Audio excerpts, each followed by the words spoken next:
Hello folks, so we'll get a little bit more into choosing your companies, choosing a sector, and then deep dive a little bit more, look through the pros and cons as we go along. So today's content will be structured along looking at pros and cons of different jobs. We will specifically look at some of the advantages or the reason why you would need to maybe be more interested in core jobs. And finally, we'll look at what it means to have a startup work and what does a startup life look like. So we'll get a little deeper into all these three topics. It's going to be a pretty interesting session today. Again, looking at different sectors, I would like to break down and look at the pros and cons. Let's give a little bit of background of why you would want to do that. I think there is maybe a fascination purely based upon large or a high compensation to enter into, say, for example, software roles. And like there was a section, there was a lecture on one of the sections, we discussed about how there is more jobs available in computer science field compared to any other sector. So naturally it feels to most people like, hey, if I want to get a job in India, you would need to be in computer science. Strictly it's not true, but we will look at what that choice means as people make a decision to make a career in computer science. Okay, most rankings in terms of sectors people would choose for computer science. It has been the trend for a decade. Computer science and electrical engineering pretty much rank the top sectors where people want to get into for, of course, studying engineering. But let's look at some of the pros and cons of getting a job in that field. So firstly, let's look through the pros. Computer science, by nature of the kind of work that you do, it's highly into tech. It is involved into the where most of the growth in the world currently is.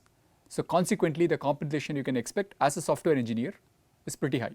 Okay, not all roles within computer science pay the same, but if you look on the average across all sectors or across different job categories, and then compared to any other field, you'd see that computer science pays among the highest. Okay, so that definitely is one of the reasons it's a big pull. That's one of the reasons why people come to this field. Okay, computer science also happens to have more jobs compared to any other field over there. The reason is that tech is booming around the world. So since there is a big propensity for India to be a supplier, as discussed earlier, US has a big shortage of people working with the STEM industry, and Indians have a natural incline to actually go ahead, study deeper and get a fundamental knowledge of technology. These kind of role becomes very promising and open for them. So the jobs across the world are now open for Indians, and you would see that since maybe past 2 decades, a lot of Indians migrate around the world to do work with technology. So both these things are connected. There's a lot of jobs compared to every other sector in computer science, and there is also opportunities around the world because of lack of quality, high valued engineers working with the STEM field who can also communicate and express themselves in the English language. Right? Again, US, which happens to be a large economy, it's where potentially most of the technology gets created this day. Maybe second being China, but predominantly today most of the jobs are being created in US, and it pretty much drives where the industry heads in most of the industry. Consequently, the shortage in US of talent makes it a promising place for Indians to actually migrate to or even work in US, right? And that's one of the reasons why there is a lot of job again openings in computer science field. Okay. Working in computer science allows you to actually be pliant, flexible. It helps you move industries, especially, or I would say job sectors at least in very parallel fields. For example, a lot of people from computer science move to being product managers or data scientists. Data scientists is of course something of late, but there is generally a movement that is easy for software engineers to being someone of a product or a data scientist. Now, most of you would have heard like big industrialists, big CEOs to actually have had a background in product. The classic example is, of course, Sundar Pichai, right? He had an origin in product and consequently grew to head being a CEO. So, and there is a lot of news nowadays about being a product manager, which enables you to head technology companies. Consequently, there is a lot of interest in product.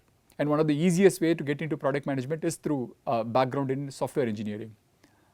Traditionally, tech companies needed to have a background in selling to be able to lead the company. That has changed, And today the focus is not about selling, but being aware of what the customers need rather than pushing products to customers. And consequently feel like product management has become really interesting and also a necessary background to actually reach the top of the company. Let's look through some of the cons. One of the, I think, drawbacks I would say is coding or actually any sort of programming is a significant effort. So if you are a programmer, you have to spend a block of your time. It is not like other fields where you can do a little bit of work, move away, come back. Being a programmer necessarily means you have to sit in front of a laptop in not a very comfortable position and spend like 4 to 8 hours of a time at a block to solving certain problems. That is pretty strenuous. It takes a hit on a lot of your things like your health, and if you are not passionate, it can quickly rob you of all joys of life. So I would take that as one of the key cons in terms of like how much effort and how much concentrated effort in a single place you'll have to put to actually be successful in the job. Most students are aware of coding as maybe amateur coders where they do coding on their desktop. Working with production code is a totally different beast. If you have worked with open source, you would know it. Most of the job is about fixing bugs, working on features that you might not really be interested in, but it is necessary for business success. So there are certain skills required, one on a technical front and also on a personal and interactional level to be able to be successful in developing code for production. So that is something that takes a lot of time and a lot of energy to develop, and sometimes these skills are not something that people are comfortable with developing, and it's a quick fall off for many students who try to enter into computer science. Okay. Working hours, like I said, within software industry is flexible but brutal occasionally, and what that means is at the time of a release. So for example, at the time that we were in Amazon, when I was heading product at Amazon, one of the things that we had to do was ensure that we had a date blocked off for a certain release, and then ensure that at no cost would that release not happen. So that necessarily meant tremendous effort towards the end of the project, because there are so many unknowns that have to go into a project to actually make it happen, and most of the things are not known at the beginning of the project. And that means like working 20 plus hours for days, maybe a week at a time, to actually ensure that a product actually is available and ready for the market. This is a common practice across all industry, all companies out there in software industry space. The time of release is pretty hectic, and it is pretty grueling to actually be working over there. Consequently, of course, there are other times which are like pretty lax, which is pretty nice. You have a lot more time to spend, but you would be seeing that there are like swings of effort that you would need to put, which may not be a cup of tea for everyone. There are people who would like to put a steady effort every time, constantly for a certain effort. Unfortunately, computer science is not of that nature. It means that whenever there is customer escalations, you have to be there 24, hopefully not 7, but 24/7 if need be. And if there are releases, you need to spend significant effort to actually get product out. I have had both friends in the industry who had a physical breakdown of their body after working decades in that space. So they've been like tremendous coders. They're like extremely productive. You can, the term that I think is often tossed about is a 10x programmer. Someone whose productivity is 10 times more than the average. Right? That's a common term that's used. So I've seen these engineers who have been really productive out there. They're passionate about their job, but unfortunately their body has not been able to keep up with their passion. And the long of hours, the kind of like swings that they've taken for the time, have had a very detrimental effect. So there are people that I'm aware of who have big lifestyle diseases that is incurable, that allows, and few of them have had mental breakdowns. We'll not get into that, but the point being that this kind of lifestyle is pretty brutal and pretty hard. I've had engineers who are fresh into their role, who have had difficulty adjusting to the lifestyle and ended up with lifestyle diseases like diabetes, like chronic blood pressure issues, right? So definitely being inactive, not being able to move around, which is I would say the bane of a software engineer's role, leads to a lot of health issues that accumulate. Companies, of course, try to maybe provide things like work from home and other facilities, but that's always not something that works in the advantage of employees. So computer science is not all that rosy. There are cons. It is not for everyone. There are people who it works. If you can manage your life to be something that you can also get an active life by working in a certain set of companies that have a good work-life balance, that will be great, but that's not something that is possible for most of them. In fact, that's the reason why many people actually shift out from software engineering after a period of time, or decide not to grow further but stick to the kind of roles that they are very comfortable with, which is a common theme that you would see across with software engineers. Let's switch into something that is related to technology, related to computer science, but maybe something that is very like, let's say, hot these days. It's the field of being a data scientist or a data analyst. The data scientist part is of course a little bit more advanced. You would need to do a lot more of learning and delivery, but from a data perspective, a data analyst and data scientist can be clubbed together into a certain set of roles. The pros, if you think over it, are very similar to software roles. That is, they have a good compensation. It may not be so high as software related roles, but and really depends on the kind of role, whether it's a data scientist versus a data analyst, but you would have a significantly more compensation compared to, say, other fields. Similar to software industry, there is a shortage of people who are worked in the STEM industry, and by STEM I mean people who have worked in science and technology space across the world. Indians are pretty good in it. They're pretty good with data, pretty good with analysis, and consequently there is a huge demand for people or Indians or Indian students who have skills in data science or data analysis. Okay, and there's a shortage worldwide, including the US. So all these are good if you're looking for a career that allows you to like get good pay, has interesting technology problems, allow you to be mobile. That's definitely data analytics or data scientist. It's definitely one of the spaces that you need to look at. There's also a lot more compared to, I think, more other sectors. There is also significantly more jobs being created in that space today as we talk about it now. There are cons. One of the big things being that there's no really an entry barrier to data analytics. If you talk about software, for example, you would need to spend significant amount, like I said, you need to be in front of a laptop, spend significant amount of coding time, also work on large systems like open source systems to actually understand how you would work with groups of people and with production code. So there's a significant learning gap. And the gap between, say, a really cool engineer in software space and someone who's average is significant more in software compared to, say, in data analytics. The reason is that the learning curve is a little more easy. There are tools and technologies that are related more to things that people are comfortable with as part of the analysis or kind of learning that they had in school, that they're able to extract a lot more value from it. And many of the times I've seen that good results come from simple systems rather than building very complicated systems. So because the entry barrier is low, anybody can get it. I have friends who are in their 40s who have transitioned from non-technology space, from marketing and other space into data analytics space, and they're doing pretty well as a data scientist, right? So that happens. So really the barrier is not low, and consequently the barrier being low, a lot of people can enter the market, and therefore consequently, while today the market is doing pretty well, I would expect that in future you would have a drop in salaries associated with the rise in availability of talent in the market. To really be good in data analytics, you need to have something called a business insight or a core domain experience. So when I was working, for example, in Samsung, where we were doing things like predictive analytics, trying to find out when an equipment would fail before it actually failed by looking at data that the equipment threw up.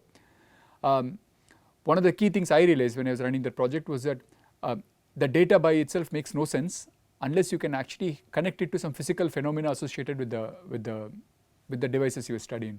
So that's just an example, but the point being that engineering domain experience is or a business understanding is critical for you to be able to extract meaningful insights in data analytics.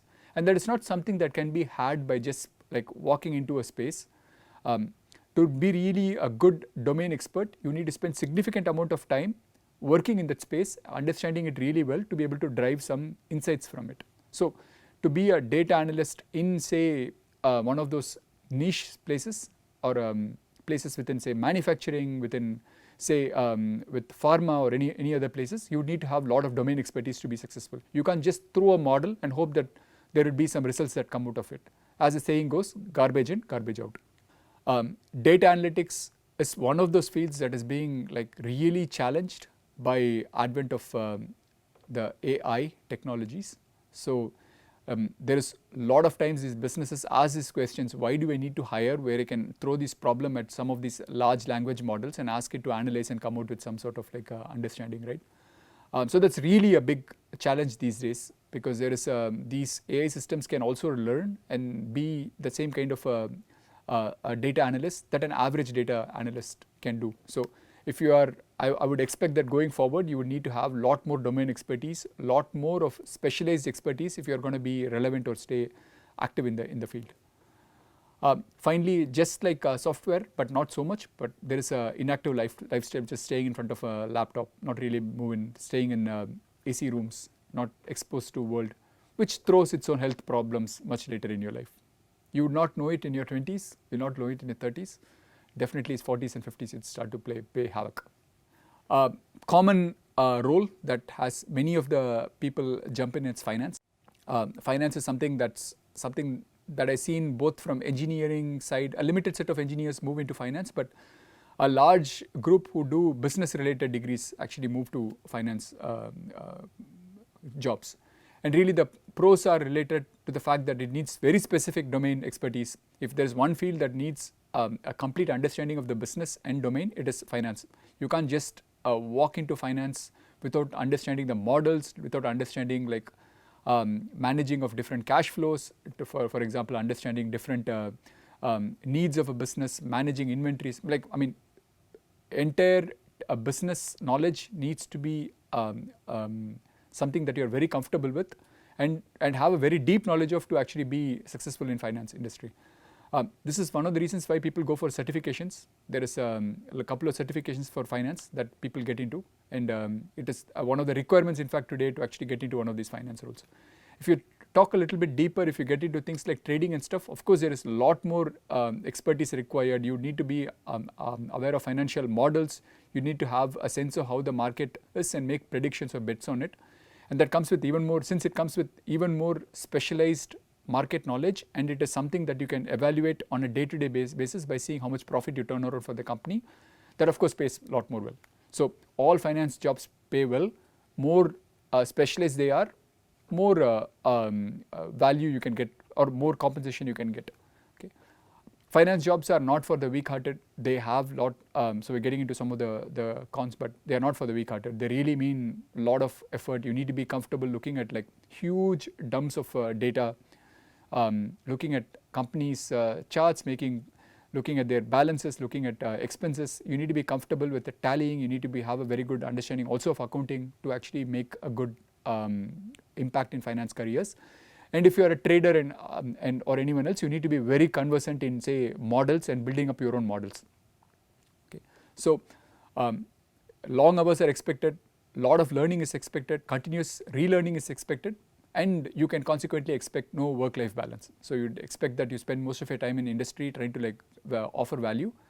Hopefully getting a certain position within the company that allows you to manage people later in your career rather than burn out completely. So it's a role that can get you burnt out, but you can also get into a managerial role within finance where you can manage and devolve work, and that should be fine for taking care of burnout. But it's a field that has its cons, it has its values, and it is something that is gonna be around, at least as I see it, irrespective of any technology changes or disruptions that have happened till date.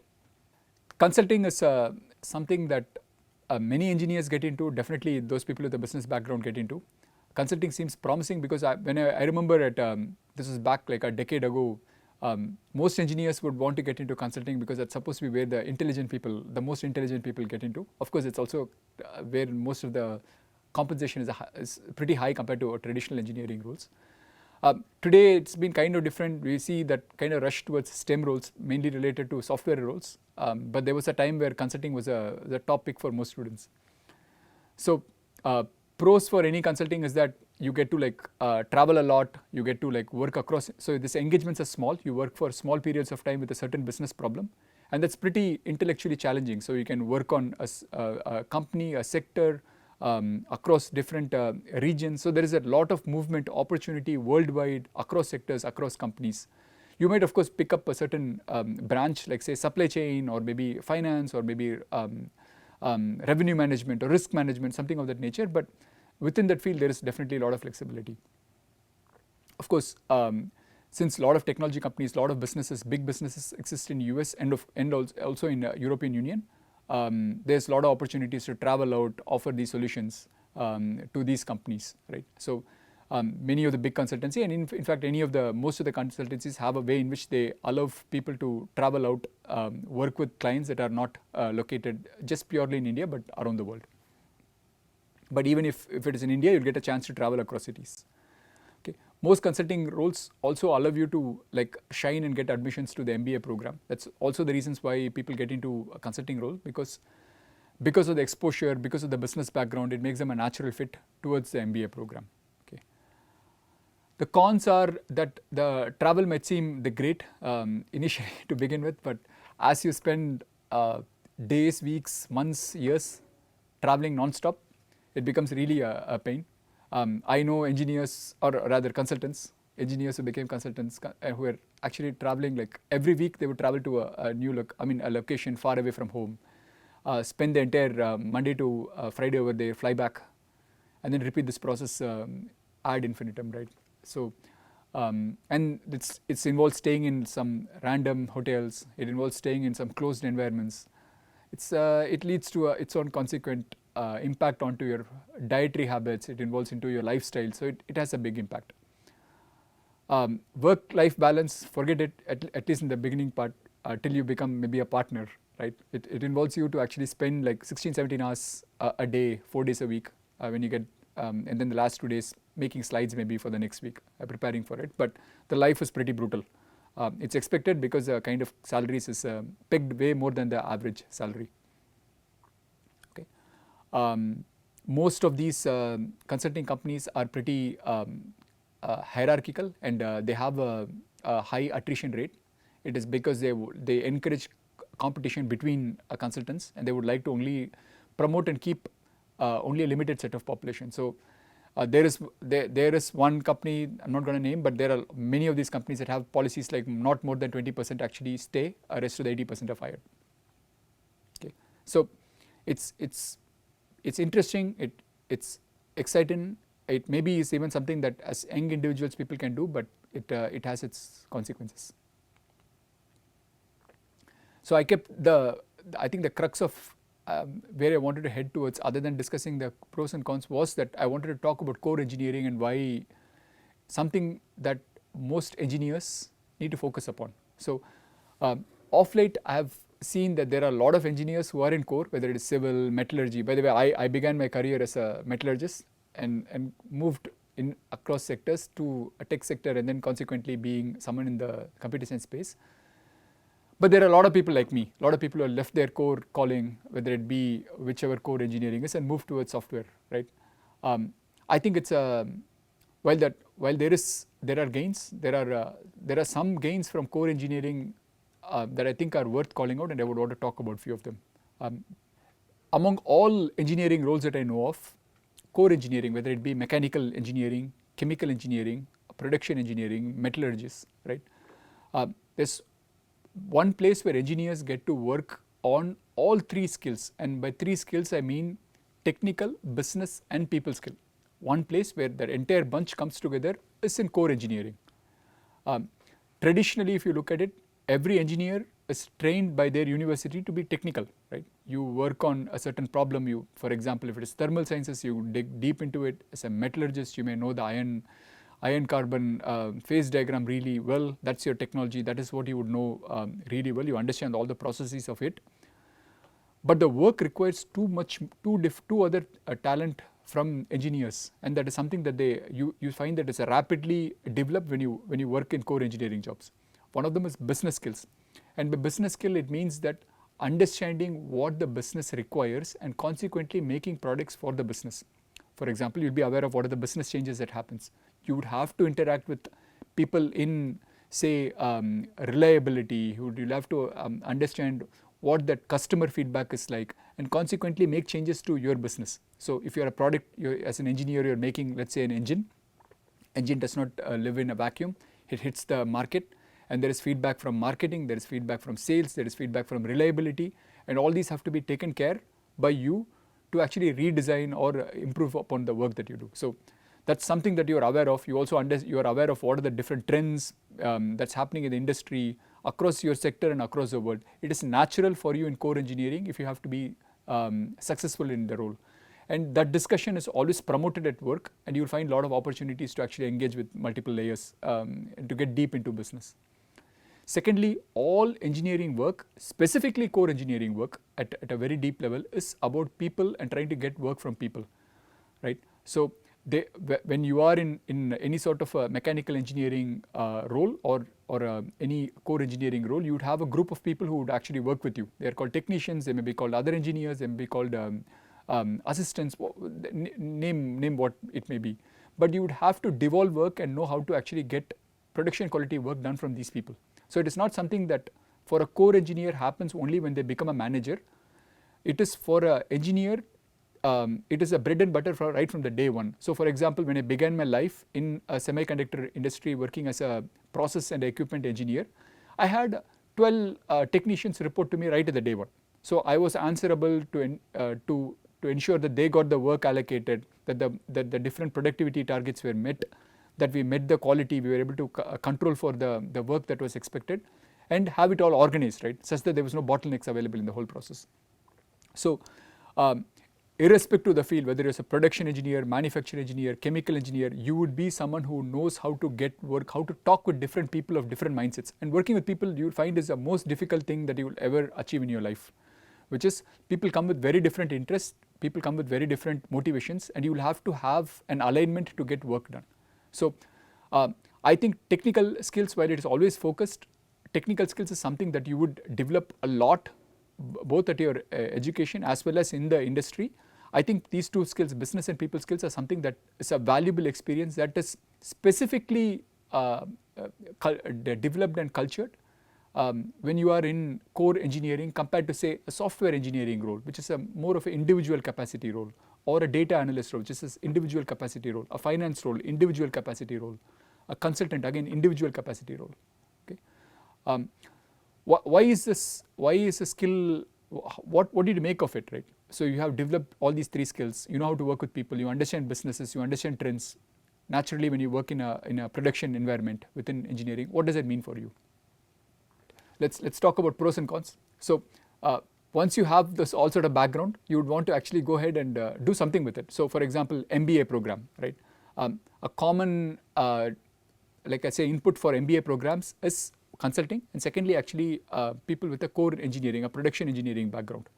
The reason is because people who have worked in manufacturing sector are aware of the different skills required. They are able to get work done from people, and they are able to utilize that irrespective of the business problem.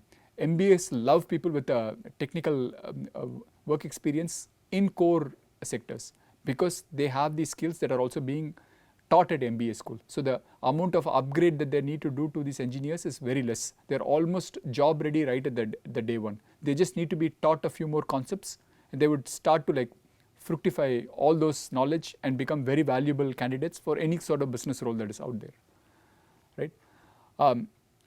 Not everybody is, I think, suitable for, when you say a software life, it means specific being someone who is who can do the work on their own, sit in a corner, sit in front of a laptop, spend bulk of time just focused on something, on staring at a screen.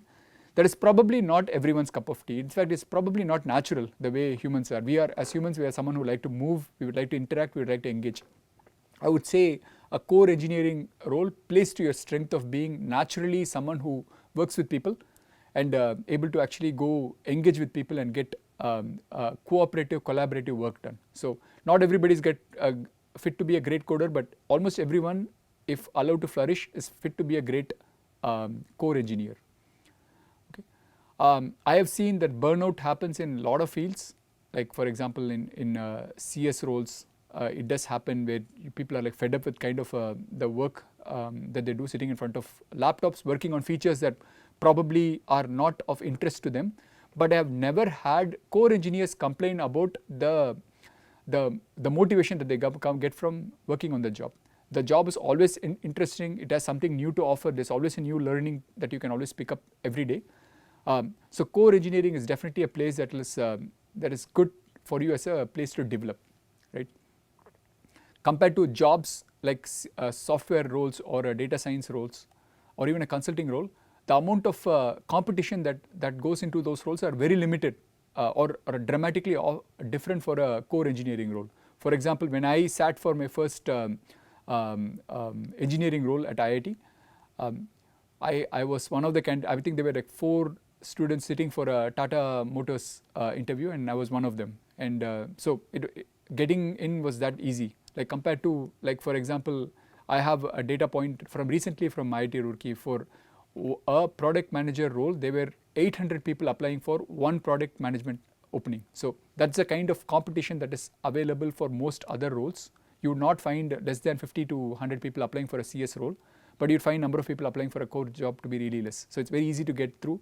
If you do your preparation, you'll have much less competition to get such roles. Okay. Core engineering requires skills. Again, it is something that has a technology background, not to underrate it. You cannot be a good engineer without having the good fundamentals in. So if you have spent time developing that as a skill, that will have significant competitive advantage once you get to the work, right?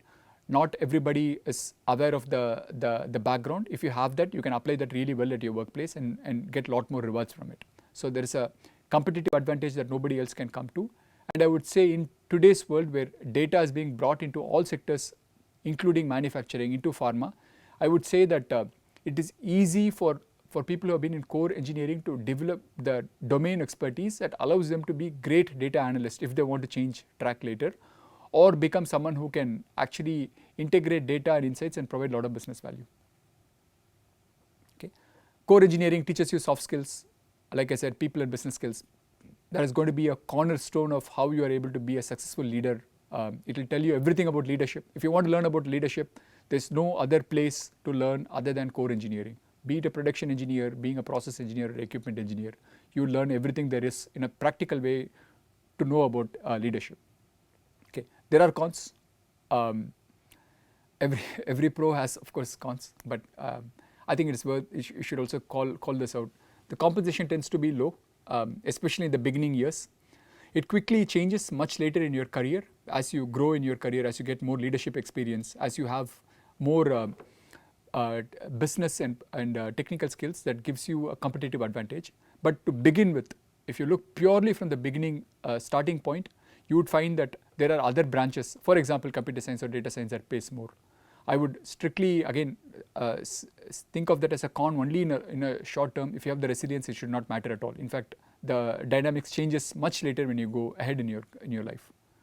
In terms of growth opportunities, in terms of ability to move across sectors, if you take a field like consulting, if you take a field like say software, there are a lot more companies out there, right? There's a dime a dozen companies doing dime a dozen products. So you can quickly switch.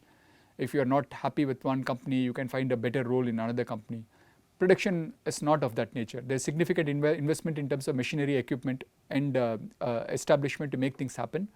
So there aren't that many companies within, especially the sector you are in, that makes it possible for you to switch.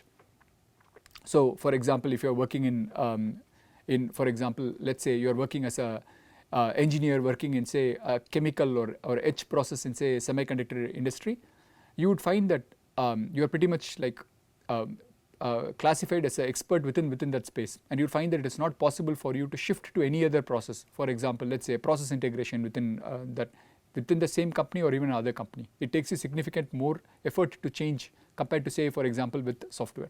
So keep that in mind. I would say develop expertise in a certain broad sector to begin with for a core engineering field, but also explore yourself with expose yourself with other opportunities within the same company, right? Do not be localized, because that gives you kind of like the broad view to actually move across different sectors. Okay, there is definitely a lower innovation rate compared to say software. So software, the nature of the product is not it's driven by customers, versus most of manufacturing is driven through things like compliance and industry trends. So you would find that the rate of innovation is much limited. Ability to develop products take longer compared to say those in software. So those people with a short attention span, it might make sense to be in software or associated field. But if you have a longer attention span, if you're ready to put in the effort, definitely manufacturing makes sense, or anything related to core engineering makes sense. Finally, I want to call out on work-life balance.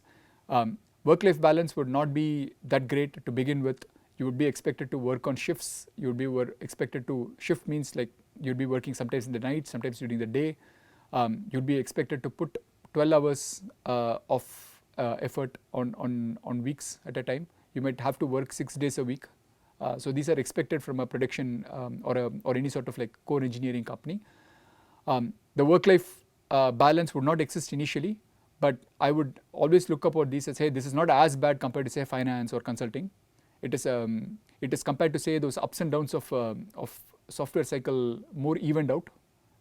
So if in terms of total effort, I think it kind of works out to your advantage. But if you're someone who wants to like spend like significant amount, I would work only 8 hours a day and not something more. I do not want to work on shifts. I do not want to work on certain times of the day or certain times of the week. Definitely core engineering jobs may not be your cup of tea. I want to switch now to startups. Like I mentioned, startups would be the space that is kind of booming within India. So most of the growth is happening today with startups, a lot of new ideas over there, a lot of new sectors out there. That's also where most of the jobs are. So irrespective of the field you are in, I would expect that there are a lot more openings, a lot more chances in startups. So this will be a significant sector for people to focus upon. Okay. When we talk about startups, there are two kinds of work. You can work by creating a startup on your own. That's called create a startup, or you can work in existing startup. So always the two options that are open to individuals as they graduate from university. Question is which is preferable really depends upon a couple of things here. Can you manage the risk of starting out with no salary? Are you someone who can take the burden of months or a year with no salary, but having the responsibility to pay the people who work for you? Do you have something called ability to find the right product for the market? I think those are questions that you'll have to ask yourself. There's an entire new question on should I start up or not, but I think a larger question on can you last it out? Do you have the will to actually identify what is required for the market and create something of value? I think if you can create something of value on your own and build a team, creating a startup is good. If you do not know, which is mostly the case with most people, you are interested in startup, but you do not have the kind of like skills yet to create something on your own, it is always a great idea to identify startups that are working in the space that you're interested in, work with them. So if you're thinking of a startup, I think a natural place should be that, hey, let me go do an internship with a certain set of startups that I like in a certain space, and then see how things are, like see what the work life is, what is the technology that they do. And then from there, let me learn something from that space and come out with something like a growth much later and start something on my own much later. Who should join a startup? Startup is not for anyone. It needs certain set of like expertise. So if you are someone who has cross-domain expertise, who are able to find the kind of value for a customer, yeah, you should think of, hey, that's something that's either something I can create, or if you are passionate about like trying to find the value for a customer, then you can work with the startup, because that's where you're going to have a large touch point with customers. Okay, compared to a traditional role, you'll be less isolated from what customers want, what the market demands by working with a startup. Okay, if you have like analytic exposure, if you have like good skills, cross-domain skills, you're not someone who is just limited to say I will do only X, because startups can't have the luxury of persons doing only X. They would have people who pitch in, try to take responsibilities as and when it arises. If you're that kind of person who can actually switch, get domain expertise, have a quick learning curve, right? And you're open to learning by actually practically looking at the problems as and when they arise, and not be frightened of the challenges that they arise, definitely startup is something that you need to look at. This is a very, very interesting curve, and I would like a little bit of time to look through this. So this is the US Treasury, I think 10-year yield rate over the years. And what, in a quick summary, what this means is, this is the base interest rate that is going to exist on top of any loans or anything else that you take off. That's a key takeaway from here. So for example, if the US Treasury rate, 10-year yield rate, if it's around 0%, then there are additional risks that come, but you can expect a mortgage loan, let's say at about 3%, 4%, right? If the interest rate shoots up to say 5%, there are other risks that add up. So your mortgage loan, for example, would now be like about 12% or maybe 14%, right? This is just for US, but it has its ramification across the world. What is interesting about the curve is, if you look from 2010 to 2020, the curve has been always coming down, right? On the average, it has come down. That is, the cost of acquiring capital for a startup is cheap.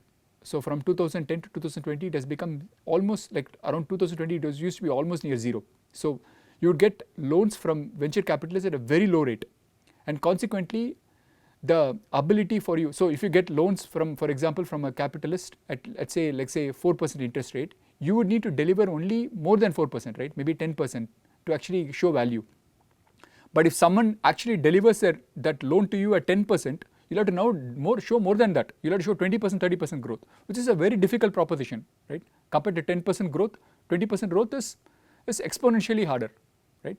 So if you look from 2020 onwards, you would see that the yield rates has shot up. So currently it's among the highest, it's about 5%.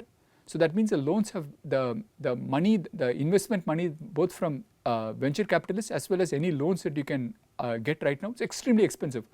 So the question remains, if funding is that difficult and startups normally rely on funding to survive, how is it possible to do startups at this point of time? And that's an interesting question. Should you be doing a startup now when the interest rates are so high? I would say not now.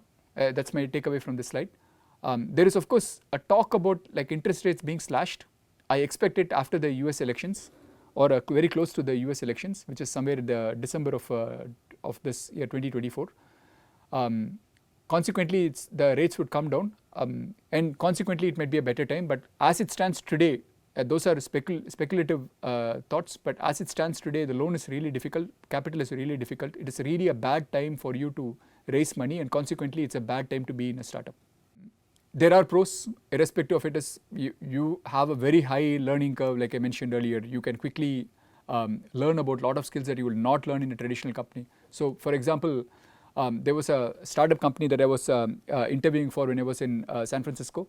And I was interviewing for a traditional company. The role in a startup company required me to look at, it was a role that was equivalent to a executive VP of securities, and the role in a traditional company was a director in that same security space, right? In a software security space. So the responsibilities are very different. As a executive VP, I would be handling the entire things like the profit and loss. I would be looking at the growth. I would be looking at everything else. Traditional company, I would have much less of those opportunities. So that's just an example. The point being that startup encourages people to do a lot of work across sectors, and therefore you'd grow a lot.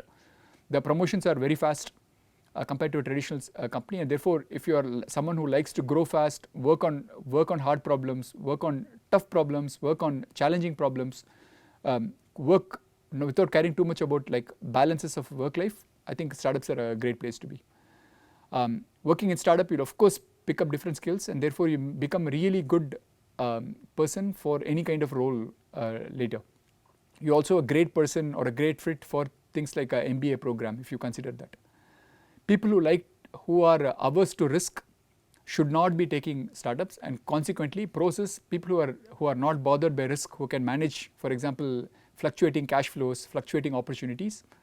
You have certain reserves with you. Your parents are rich, or let's say you have a certain skills or a specific set of technical skills that is nobody else in the market has. Then startups is a right way for you to leverage the maximum out of that. Cons, like I said, the markets are bad.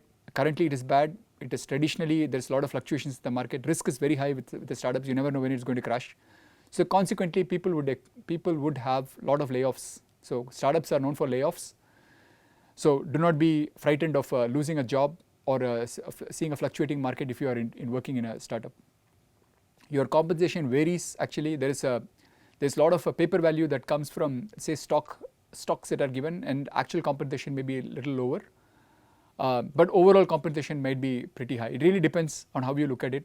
So if you are someone who has a lot of faith in the company, you can find that the paper value, that is paper stocks, might actually be, so if there was a company like, let's say, Amazon before it became public, if you had stocks in Amazon, once it became public, you are a multimillionaire, right? Or if you are someone working for these big companies today, it's like, for example, I don't know, Paytm and others, it's Paytm, Zomato, there's a good chance of things working out really in your favor. So paper stocks might really be valuable, but compensation tends to be a little, like real paper, like dollar or a rupee compensation tends to be lower compared to traditional roles. You are expected to do multiple roles. So if you're someone who says, hey, I have only this domain expertise, I'll do only this, startups probably not the best place to be, because the founders and the team themselves do not know what kind of switch or work they would have to take up going forward. Finally, your success is also tied a lot to the startup success. So I have had a lot of friends who have come back to working in traditional companies, who have had like a decade of experience in startups, but they didn't earn anything from it, because these startups did not really make cash from the whole process, right? So it's something that you would want to take a look at. Your fate is tied to what the industry is, and specifically what the company is. Okay. So I want to come to the end of today's talk. There's different things that we talked related to pros and cons. Hope these are the factors you would consider as we go forward, look at your roles within different sectors and decide what you want to do. All right, folks, cheers.